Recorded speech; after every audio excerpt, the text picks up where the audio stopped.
ఈరోజు two town police station ప్రాంతంలో ప్రభుత్వ బాలుర పరిశీలన కేంద్రానికి శంకుస్థాపన చేసుకుంటా ఉన్నాం.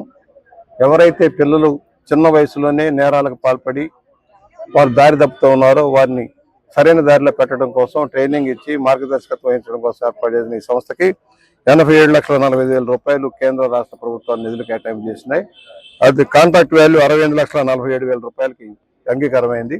అది పని ప్రారంభం 6 నెలల్లో కంప్లీట్ చేస్తారు ఈ బిల్డింగ్ అంతా కూడా.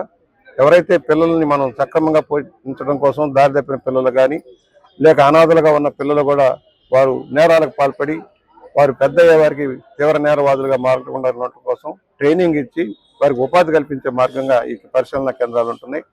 రాష్ట్రంలో గంజాయి నిర్మూలనలో రాష్ట్ర ప్రభుత్వం అగ్రగామిగా ముందుకెళ్తుంది. వాళ్ళ పంట లేకుండా చేయడం జరుగుతుంది.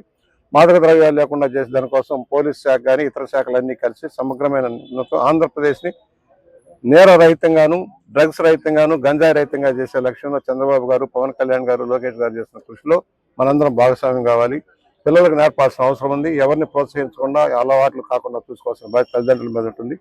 పాఠశాలను తనిఖీ చేసుకోండి, కళాశాలను తనిఖీ చేసుకోండి, మన పిల్లల ప్రవర్తనని గమనించుకోండి, వారిని దారి తప్పకుండా చూసుకోండి అని అందరికీ విజ్ఞప్తి చేస్తున్నాం. ఈ పరిశీలనా కేంద్రం ఒక మంచి చక్కని ప్రదేశంలో ఉంది. దీన్ని చక్కగా త్వరవంగా తీర్చిదిద్దడం అధికారులు కూడా కోరాము. మంచి పచ్చదనంతో ఉండేలాగా చేయటం, నగరం నడిబొడ్డులో ఉంది. పిల్లలకు కూడా ఇక్కడ ఆట స్థలం కూడా ఏర్పాటు చేసేదానికి అంగీకారం చెప్పారు. త్వరలోని ఆట స్థలాలు అవి కూడా ఏర్పాటు చేసి పిల్లలకి మానసిక ఆనందం కలిగించేలాగా వారు సమాజంలో ఏ విధంగా జీవించాలని నేర్పడం కోసం ఈ పరిశీలనా కేంద్రం ఉపయోగపడుతుంది సవినీయంగా మనం చేస్తూ ఈరోజున అనేక కార్యక్రమాలు ఉన్నాయి. రాష్ట్ర ప్రభుత్వం ఇచ్చిన అభివృద్ధి కార్యక్రమాలన్నీ కూడా మొదలు పెడుతూ ఉన్నాం. కొన్ని సిమెంట్ రోడ్లు కానీ కాలువలు కానీ భారీగా చేస్తూ ఉన్నాం. నిధుల కొరత ఉన్నా కూడా ప్రాధాన్యత క్రమంలో రోడ్లు బాగు చేసే కార్యక్రమాన్ని అవుతున్నాయి. ఆగిపోయిన భవనాలన్నీ కూడా పూర్తవుతున్నాయి. ఎప్పుడో 21లో మొదలవలసిన భవనం ఇవాళ ఈ రోజు కూడా పెండింగ్లో ఉందంటే గత ప్రభుత్వ నిర్వాహకం వల్ల అనేక సంక్షేమ కార్యక్రమాలు గారిపెట్టుకొని ఇవాళ కేంద్రాన్ని ఒప్పించి మళ్ళీ జల్ జీవన్ మిషన్లో 13,000 కోట్ల రూపాయలు ఇవ్వడానికి అంగీకారం చెప్పారు. వారు ఇచ్చిన 27,000 కోట్లలో కేవలం 4,000 కోట్లు వాడి మిగతాదంతా వదిలేసింది గత ప్రభుత్వం. ఆ పథకం ఫెయిల్యూర్ అయిపోయింది. ఇంటింటికి ఉచితంగా మంచినీరు ఇవ్వాలన్న లక్ష్యం నెరవేరకుండా పోయింది.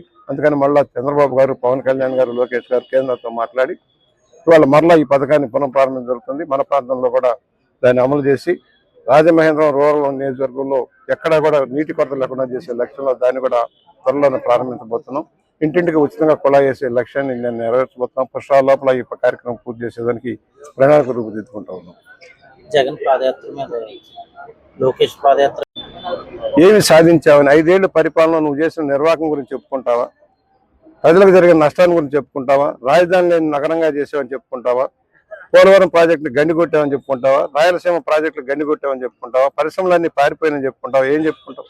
శాంతి భద్రతలు కాపాడావా? ప్రజాస్వామ్యాన్ని కాపాడావా? రాజ్యాంగాన్ని కాపాడావా? ఏం చేసావని ప్రజల మధ్యకు వస్తావు? అవినీతి అక్రమాల ద్వారా సంపాదించిన సొమ్ముతోటి కేసుల్లో ఇరుక్కుపోయి జైలుకి వెళ్లకుండా ఉన్న ప్రజలు పాదయాత్ర జైలుకి వెళ్ళడానికి సమయం లేదట, లేకపోతే కోర్టుకు వెళ్ళి వాదనలు నేర్పించడానికి సమయం లేదట, కోడికత్తి కేసు డ్రామాలో కోర్టుకు వెళ్ళి సాక్ష్యం చెప్పేదానికి సమయం లేదట, కొన్ని పాదయాత్ర చేస్తాడట. సిగ్గుశరం ఉండాలి. నీ బాబాయిని హత్య చేయించిన కేసు ఏ విధంగా పక్కదారి పట్టించావో ఒకసారి చూసుకో. కోడికత్తి డ్రామా ఎలా ఆడావో చూసుకో. ఎంతమందిని బలిపెట్టావో చూసుకో. ఎంతమంది మీద తప్పుడు నేరాలు చేసి జైలుకు పంపించావో చూసుకో. శాంతి భద్రతలు కాపాడావా? గంజాయి కేంద్రంగా మార్చావు, డ్రగ్స్ కేంద్రంగా మార్చావు. ఆఖరికి తిరుపతిని కూడా వదలకుండా తిరుపతిలో అవినీతి కార్యక్రమాలు పాల్పడ్డావు. రాజ్యాంగబద్ధంగా నువ్వు వ్యవహరించలేదు. ఏం పాదయాత్ర చేస్తావా? ఎలా చేస్తావు? ఏం చెప్పుకుంటావు ప్రజల మధ్యకు వచ్చి? తప్పుడు వాగ్దానాలు చేయటం, తప్పుడు ప్రచారాలు చేయటం. 3,000 పెన్షన్ ఇవ్వడానికి 5 ఏళ్ళు పట్టింది నీకు. రైతులు కరువు కాటకాల్లో ఉంటే సహాయం చేయలే, మద్దతు ధర ఇవ్వాల, కనీసం పంట కొన్న డబ్బులు ఇవ్వాల, 1,00,000 కోట్ల రూపాయలు బాకీలు పెట్టి పారిపోయావు. ఏం చేయాలి ఇవాళ? ఏమని చెప్పుకుంటావు? నీ బాకీలు తీర్చలేక రాష్ట్ర ప్రభుత్వం తలబట్టుకునే పరిస్థితి వస్తూ ఉంది. కేంద్రం నుంచి వచ్చే నిధులన్నీ పక్కదారి పట్టించావు.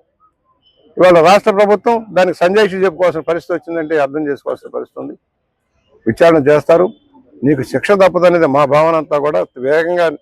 ఎందుకంటే రాజ్యాంగం కానీ సుప్రీంకోర్టు కానీ చెప్పిన ప్రకారం ఆర్థిక నేరగాళ్ల మీద వేగంగా విచారణ పూర్తి కావాలి, శిక్షలు పడాలని చెబుతామంటే మరి ఈ రాష్ట్రంలో మరి ఈ పెద్ద మనిషి 13 సంవత్సరాలుగా డిశ్చార్జ్ పిటిషన్లతో ఎలా కాలక్షేపం చేస్తాడో మనం చూస్తున్నాం.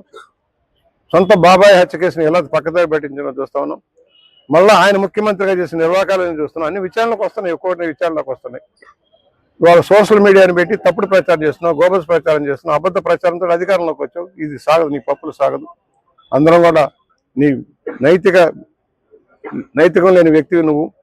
నైతిక శక్తి నీలో లేదు. పాదయాత్ర చేస్తానని చెప్పి ఏ విధంగా ముందుకు వస్తున్నావో తెలియని అగమ్య గోచరంలో ఉన్నావు. ఏం చెప్పుకుంటావో చూద్దాం. ఆ రోజున ప్రజలే సమాధానం చెబుతారు.